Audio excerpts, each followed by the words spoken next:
제가 이렇게 카메라 앞에 선 이유는 2025년 5월이 특히 중요하기 때문에 카메라 앞에 섰습니다. 2024년에 계획을 세우신 분들은 2년씩 2027년까지 마무리를 하시고, 2025년에 계획을 세우시는 분들은 장기 계획으로 들어갈 수 있어서 10년 계획을 세우시는 게 마땅할 것입니다. 안녕하세요. 고향 사주마루 단원입니다. 오랜만에 뵙겠습니다. 제가 이렇게 카메라 앞에 선 이유는 2025년 5월이 특히 중요하기 때문에 카메라 앞에 섰습니다. 특히 진로에 대한 고민이 있다든가, 이제 막 취업 준비를 하려고 한다든가, 내가 취업 준비를 해야 되는데 세상에 어떠한 반응을 할지, 어떠한 것을 준비해야 될지 잘 모른다든가, 자영업을 하시고 계시는 분들도 내가 업종 변화를 어떻게 해야 될지 잘 모르시는 분들 때문에 세상이 어떻게 변화하는지를 말씀드리려고 이 앞에 섰습니다. 꼭 집중해 주세요. 올해 2025년은 새로운 시작입니다. 2024년은 과거의 시간이라고 하는 겨울이 끝나고 2025년부터는 여름이 오는 거예요. 누구나 다 분주하고 바빠질 수 있겠죠. 이럴 때마다 사람들은 나는 그동안 어떻게 살았을까?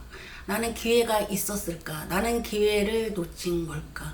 어쩌면 나는 타이밍을 잘 잡지 못한 거 아닌가? 아니, 나는 운이 없었던 거 아닌가? 이런 고민도 많이 하고, 공리도 하고, 세상 탓도 하고, 내 탓도 하면서 지내왔을 겁니다. 그런데 이제 2025년부터는 그렇게 할 수 없답니다. 새로운 시대가 오는 게 을사년인데, 을복이라고 하는 것은 사람이 사는 세상, 사람들이 오는 건데, 원래 갑과 을의 관계에서는 갑목은 자기를 보는 거고, 을목은 사람들과 더불어 살아가는 자기의 모습을 보는 거예요. 그런데 원래는 화의 기운이라고 하는 것이 천간에 뜨고 지지에 목이 떠야지 세상 사람들한테 맞추어서 세상이 만들어 가는데, 지금은 그렇게 만들어져 있지 않아서 우리들이 좀 적극적으로 환경이 만들어지지 않았지만 움직여야 되는 시간이 온 것 같아요. 그래서 이 기회를 어떻게 만들어 갈까라고 고민할 수도 있는데 운탓만 하고 있을 수는 없습니다. 명리학에서는 그 기회라는 것은 자기가 만들어 가는 거라고 되어 있더라고요. 저도 명리학 공부하기 이전에는 남 탓도 많이 하고 내 탓도 많이 하고 세상 탓도 많이 했습니다. 그런데 명리학 속에서 담겨져 있는 얘기는, 기회는 내 것으로 만들려면 그 기회를 내가 때에 맞게 변화하면서 움직여야만이 기회가 만들어지는 거라고 말하고 있습니다. 자, 그럼 우리가 준비하는 것은 명리학 용어로 수생목이라고 하고, 준비한 것을 드러내야 되는데 내가 드러내는 것을 목생화, 발생이라고 표현합니다. 목생화라고 해서 무조건 시작하는 것은 아니고, 충분히 갖춘 상태에서 모습을 힘있게 드러내는 게 목생화입니다. 우리 모두 목생화의 시간에 도착을 하는 것은, 을사년이 천간으로 을목이 왔다는 것은 아까도 말씀드렸지만 우리들이 움직여야 된다는 의지력을 가지고 있는 시간이기도 합니다. 자, 그럼 2025년에 대해서 다시 한번 제대로 말씀드릴게요. 자, 우리 모두 을사년 목생화의 시간이 도착했습니다. 지금은 세상에 나설 수 있는 준비가 됐는지 확인이 필요한 시간입니다. 2025년 5월부터는 2024년 작년에 묶여 있었던 일들, 그 다음에 해결이 되지 않았던 일들, 그 다음에 부담스러웠던 일들이 생각보다 빠르게 해결이 될 수도 있습니다.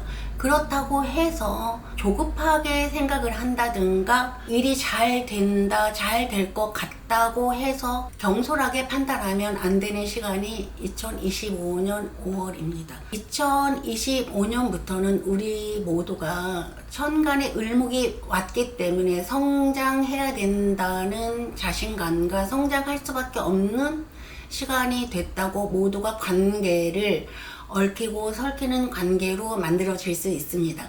그런데 분명한 것은 내가 목적이 있고 판단을 했으면 관계를 제대로 해야 하는 의지력이 생기는 건데, 내가 무엇인가 관계를 선택한 이유는 목표와 목적이 있어서일 겁니다. 단기적인 목표는 2024, 25, 26, 27년입니다. 2024년에 계획을 세우신 분들은 2년씩 2027년까지 마무리를 하시고, 2025년에 계획을 세우시는 분들은 장기 계획으로 들어갈 수 있어서 10년 계획을 세우시는 게 마땅할 것입니다. 자, 모두가 성장을 위해서 움직인다고 해서 변화 속의 성장이기는 하지만 2025년이라는 시간은 성장을 하기는 하지만은 새로운 사람들과 관계 속에 만들어지는 것이기 때문에 경쟁이 치열합니다. 그래서 실적이 나와야 되고 그 실적이 결과가 되어야 되는 시간이 2025년입니다.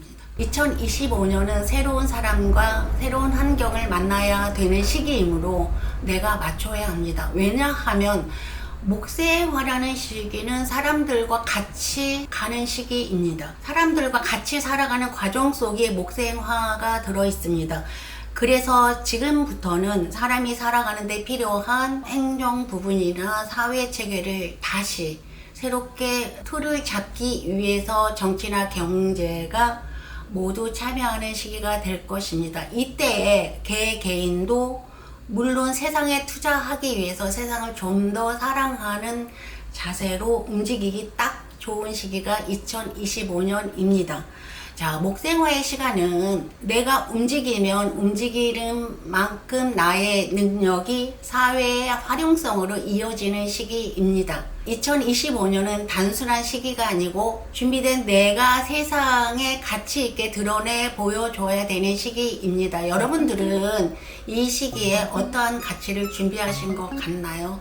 5월은 사업가나 학생이나 사회생활 하시는 모든 30대, 40대, 50대, 60대 제2의 직업을 준비해야 되는 사람들 모두 중요한 시간입니다. 사주마리에 오시면 제가 자세히 설명해 드릴 테니까 꼭 찾아오세요. 감사합니다.